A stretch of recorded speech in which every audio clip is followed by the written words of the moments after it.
Bienvenue, chers téléspectateurs, dans un nouvel épisode de votre émission Depuis le Caire. Le thème d'aujourd'hui se rapporte aux résultats de la réunion consultative de la Chambre des représentants libyenne tenue à Tanger et les efforts consentis par le Maroc pour combler le fossé entre les protagonistes libyens. Chers téléspectateurs, la feuille de route de la Chambre des représentants libyenne est le résultat le plus marquant de cette réunion consultative. Par ailleurs, le communiqué final a fait part de la détermination à aller de l'avant pour mettre fin à la situation de conflit et de division au sein de toutes les institutions et de préserver l'unité du pays et sa souveraineté sur tout le territoire, et aussi d'évaluer et de valoriser toutes les avancées positives réalisées à travers la commission 5+5. En outre, les représentants ont affirmé leur engagement à tenir des élections présidentielles et parlementaires selon un cadre constitutionnel et à mettre fin le plus rapidement possible à la période de transition. Le communiqué a salué également dans ce cadre les efforts du Royaume du Maroc et son attachement au soutien du peuple libyen afin de trouver une solution politique à la crise libyenne et son engagement pour le retour de la stabilité dans le pays. Alors, Tanger a accueilli le 4e round du dialogue libyen entre le Haut Conseil d'État libyen et le Parlement de Tobruk, représenté par 13 personnes pour chaque délégation, et au cours duquel la répartition des postes de souveraineté a été discutée. Pour éclairer ce sujet et approfondir le débat sur ces différents aspects, je suis honoré d'accueillir Monsieur l'ambassadeur Mohamed Chazli, membre du Conseil égyptien des Affaires étrangères. Bienvenue, Excellence. Bonsoir à vous. Je suis également honoré de recevoir le docteur Ahmed Saïd Ahmed, expert en relations internationales au Centre des études politiques et stratégiques d'Al-Ahram. Bonsoir, monsieur. Bonsoir à vous. Monsieur l'ambassadeur, 5 ans après l'accord de Skhirat qui a été conclu au Maroc, le Royaume est revenu à nouveau sur le devant de la scène, ce qui a été rappelé par monsieur Aguila Saleh, qui a salué les efforts déployés par le Royaume du Maroc dans le cadre du dialogue interlibyen pour soutenir la solution politique en Libye. Quel regard portez-vous sur les résultats de la réunion consultative de la Chambre des représentants libyenne à Tanger? Je crois que le Maroc joue un rôle exemplaire et positif. Et je rappelle qu'il s'agit là du 4e round des pourparlers libyens que le Royaume accueille.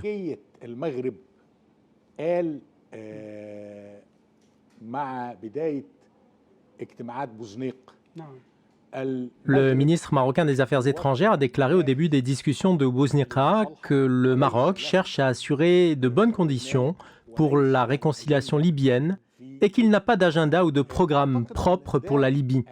Cela témoigne de l'importance et de la grandeur de l'initiative marocaine.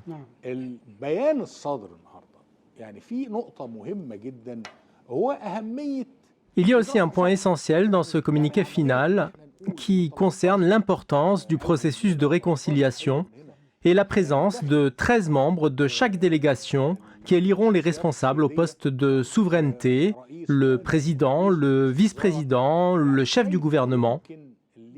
Il y a un prérequis pour que les parties d'un conflit armé puissent former un gouvernement d'union. Tout cela suppose qu'on commence d'abord par se réconcilier. Sans cette réconciliation, on ne peut pas concevoir une paix effective et envisager la structuration d'un État souverain et stable en Libye. Ça serait vraiment difficile, docteur Ahmed. Quelle est votre lecture du communiqué final lu par les députés de la Chambre des représentants libyenne à Tanger? Ce communiqué final et cette réunion reflètent tout d'abord l'importance et le rôle de la diplomatie marocaine dans la préparation d'un climat de discussion pour parvenir à une solution politique en Libye. En fait, après plus d'une décennie de conflits et de guerres civiles et de répercussions négatives sur le peuple libyen, le Royaume du Maroc est intervenu pour mettre fin à cette crise libyenne. La réussite de cette initiative s'explique par le fait que la diplomatie marocaine a une grande crédibilité auprès de toutes les parties du peuple libyen. Et deuxièmement, le peuple libyen est convaincu que le Maroc s'est rangé fondamentalement du côté de ses intérêts. Les intérêts du peuple libyen et de l'État libyen, afin de préserver l'unité de la Libye. C'est donc ça qui a contribué au succès de cette réunion et à la sortie de ce communiqué. Ce communiqué a tout d'abord consacré l'échec des solutions militaires et a insisté ensuite sur le fait que la solution doit être purement libyenne. Et c'est justement ce que soutient le Maroc en affirmant que cette solution dépend uniquement des Libyens et qu'il n'est pas possible de leur imposer un agenda extérieur ou des solutions dictées de l'étranger. Pour résumer donc, le Maroc prépare le climat de telles rencontres et affirme que les parties libyennes doivent se réconcilier. Comme l'a mentionné Monsieur l'ambassadeur, la réconciliation entre les parties pour parvenir à une solution politique en Libye et mettre un terme à la crise est une condition nécessaire pour parvenir à un règlement politique.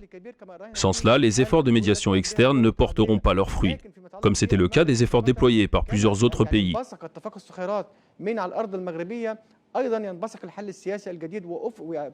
Mais en ce qui concerne les efforts du Maroc, après l'accord de Skhirat, une nouvelle solution politique se dessine à l'horizon pour aller de l'avant vers la bonne voie de la solution pacifique.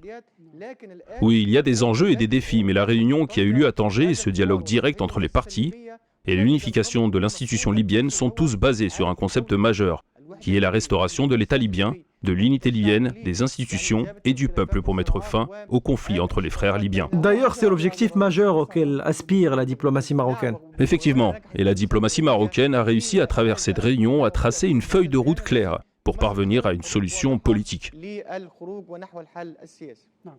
D'accord. Monsieur l'ambassadeur, les efforts marocains ont récolté un large soutien international de la part des Nations Unies, de l'Union européenne, de l'Union africaine, de la Ligue des États arabes, de la communauté des États sahélo-sahariens et d'un grand nombre de pays arabes et de la région.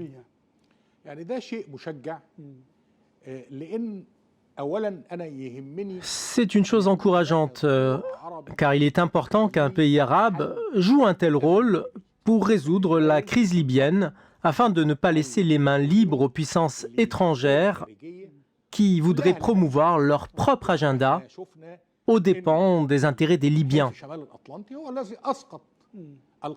Nous avons vu que l'OTAN a renversé Kadhafi sans prendre en considération le chaos qui en résulterait et dont la Libye souffre aujourd'hui encore. Ce chaos a plongé la Libye dans un cercle vicieux.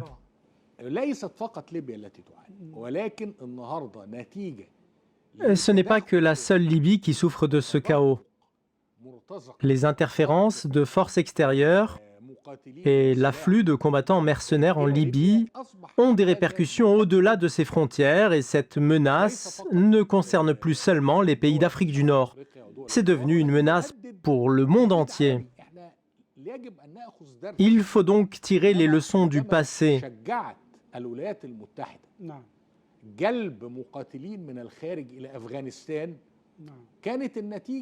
Quand les États-Unis ont envoyé des combattants étrangers en Afghanistan,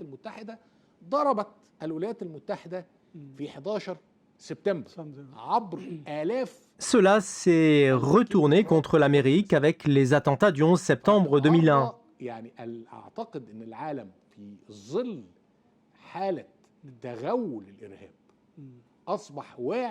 Et je pense qu'à la lumière de l'expansion du terrorisme, le monde a pris conscience de la nécessité de contenir cette crise afin qu'elle ne menace pas la stabilité dans la région.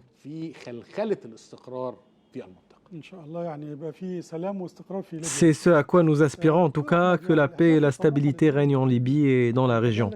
Docteur Ahmed, les objectifs ambitieux de l'État marocain se sont manifestés dans le renforcement de la confiance entre les belligérants libyens en choisissant la solution politique et en déblayant un terrain d'entente entre les Libyens. Pensez-vous que la réunion du Parlement libyen à Tanger a atteint cet objectif ?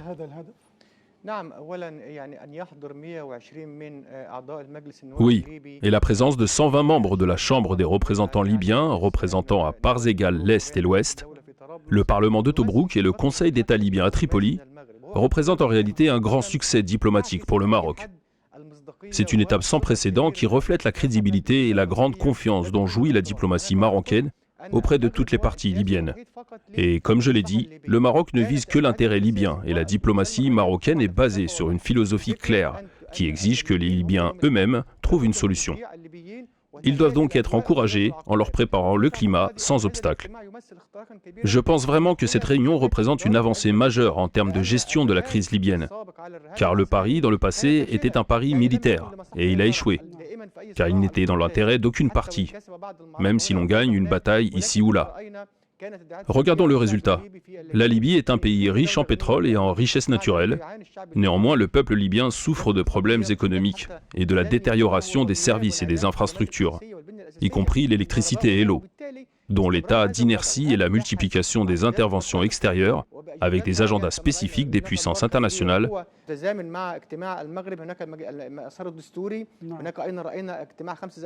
Et il y a eu une réunion simultanée au Maroc. Il y a eu aussi la réunion militaire 5+5. En fait, la crise libyenne est entrée dans une nouvelle phase prometteuse après l'intervention de pays arabes, comme le Maroc et l'Égypte. Puisqu'au cours des années précédentes, certains États sont intervenus uniquement pour des agendas spécifiques, ce qui a exacerbé le conflit en prolongeant sa durée. La trêve du cessez-le-feu en vigueur depuis 2 mois est respectée par les deux parties, et elle constitue une étape positive. Le dialogue libyen en lui-même, tenu au Maroc, est également une étape positive. Mais je dois dire que le succès de la médiation et de ce rôle dans le règlement reste tributaire de la volonté des Libyens eux-mêmes d'aller de l'avant pour surmonter les défis. Car comme nous l'avons indiqué, de nombreux défis restent à relever. Et puisque le chemin est tortueux, il y a des accumulations depuis des années. Tout cela nécessite la présence d'une réelle volonté libyenne, de toutes les parties, pour faire aboutir ces efforts. Et c'est ce que le Maroc cherche en soutenant le processus de règlement, pour surmonter les obstacles qui entraveraient tout dialogue. Oui, tout à fait. Chers téléspectateurs, on vous retrouve juste après la pause.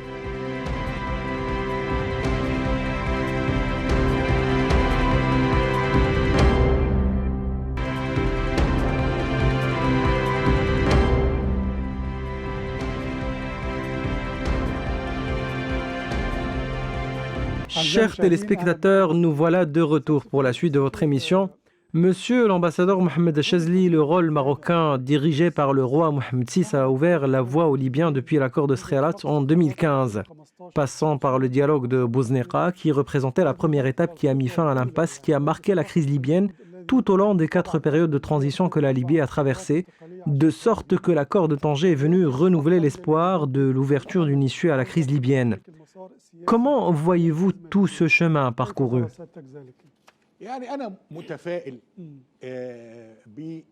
Je suis optimiste quant au rôle du Maroc dans la résolution de la situation en Libye. Et il faut aussi tenir compte du fait que nous devons rester conscients des efforts déployés et des avancées qui ont été obtenues. Il y a des mesures qui ont déjà pu être adoptées et nous devons les prendre en compte, ne pas les négliger ni les marginaliser. En effet, parmi les obstacles à la paix pour le cas de la Libye, il y a le fait qu'il n'y avait aucun fondement juridique sur lequel se baser. L'accord de Skhirat prévoyait la formation d'un gouvernement d'unité nationale pour une période de 18 mois qui pouvait encore être prolongée de 6 mois. Mais des années se sont écoulées depuis l'accord de Skhirat et le gouvernement d'unité nationale continue de revendiquer la légitimité de son mandat, alors qu'il doit y avoir une alternative.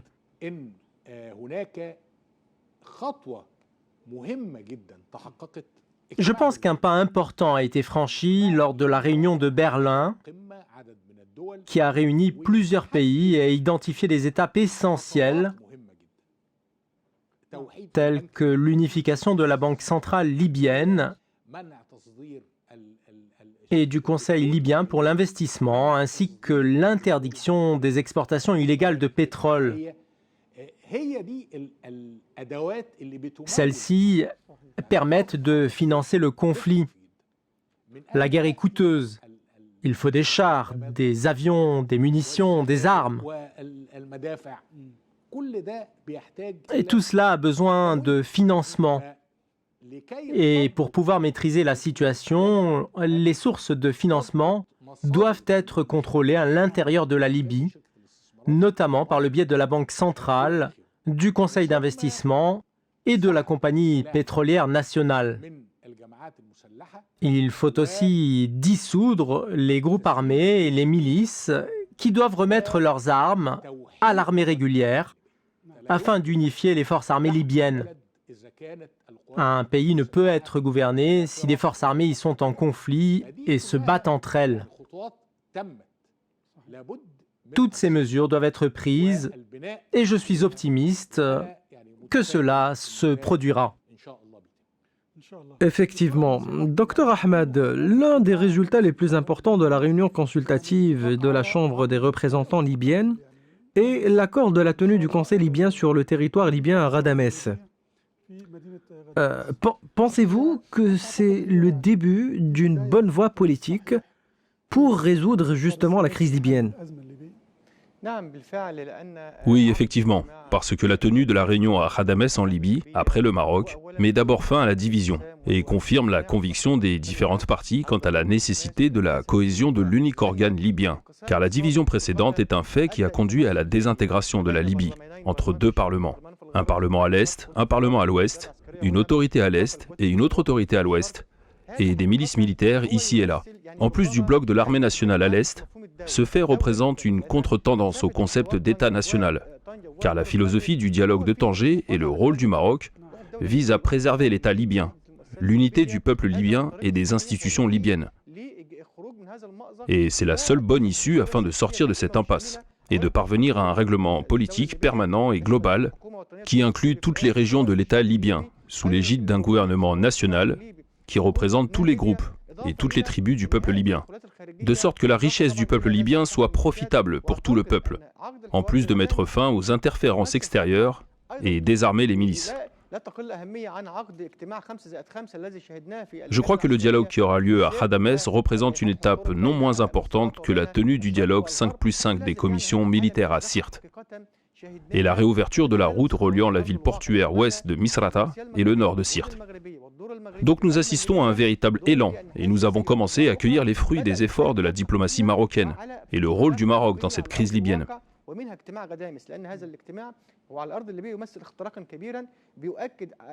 dont la réunion de Radamès sur le sol libyen, qui représente une percée majeure vers l'unité des Libyens et du Parlement libyen,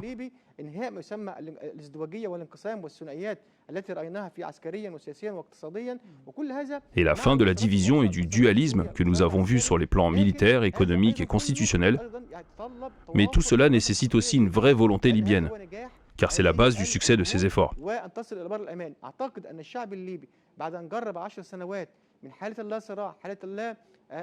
Je pense que le peuple libyen, après avoir connu 10 ans de conflits et d'interférences extérieures avec certains agendas, reconnaît la valeur du rôle que joue le Maroc, par sa neutralité, sa crédibilité et son rôle, et qui a commencé à mener ce conflit sur une voie différente, qui est la voie du règlement pacifique, la voie d'une solution permanente afin de mettre en place les fondations solides sur lesquelles les Libyens eux-mêmes devraient s'appuyer en prenant davantage de mesures pour surmonter certains des problèmes non résolus jusqu'à présent, dont la formation d'un gouvernement national, comme l'a noté Stephanie Williams, qui a déclaré que le dernier dialogue entre les 75 représentants qui a eu lieu en Tunisie a traité les critères de comité souverain. Mais il n'est pas parvenu à un accord sur un gouvernement d'unité nationale, car ceci est très important pour passer à une phase de transition. En d'autres termes, il est possible de faire face à certains obstacles et défis qui peuvent entraver ces efforts, donc l'intérêt national libyen doit prévaloir sur tout autre intérêt factionnel, qu'il soit local, factionnel ou qu'il soit étranger. En résumé, il est nécessaire que ces efforts internationaux et les efforts sincères du Royaume du Maroc soient investis et exploités, car il existe une intention sincère pour parvenir à une solution politique. Je pense qu'il s'agit là d'un facteur important qui fera avancer les choses pour surmonter les défis qui jonchent la voie politique. Oui, tout à fait. Monsieur l'ambassadeur, comme l'a mentionné Monsieur Ahmed, le point fort de la gestion du dossier libyen par le Maroc réside dans sa conviction que la solution est entre les mains des Libyens, loin de toute interférence extérieure.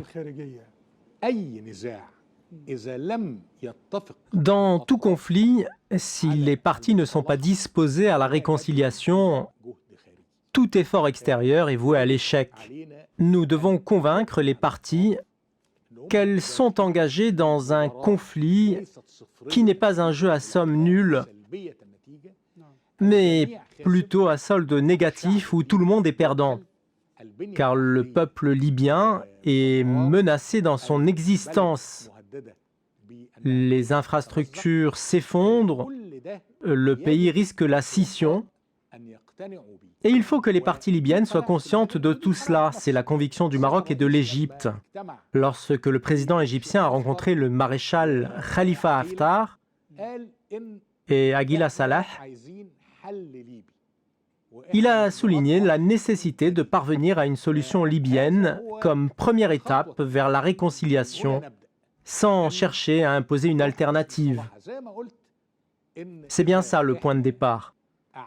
Comme je l'ai dit, si nous réunissons 13 représentants de chaque camp pour élire un président, un vice-président et un chef du gouvernement, c'est illogique. On ne peut pas demander à un président, un vice-président qui sont en guerre, qui s'entretuent, de former un gouvernement pour diriger le pays. Ce qu'il faut d'abord, c'est mettre fin à ces combats, mettre fin à la haine entre les partis. Les protagonistes doivent être convaincus qu'ils sont d'abord des citoyens libyens et qu'à ce titre, ils doivent travailler ensemble pour sauver ce pays. À cet égard, il est nécessaire de rejeter les discours de haine et exhorter tous les médias à promouvoir le discours de tolérance et de réconciliation. Absolument, puisque le discours de haine est un facteur capital qui aggrave la situation et attise les combats.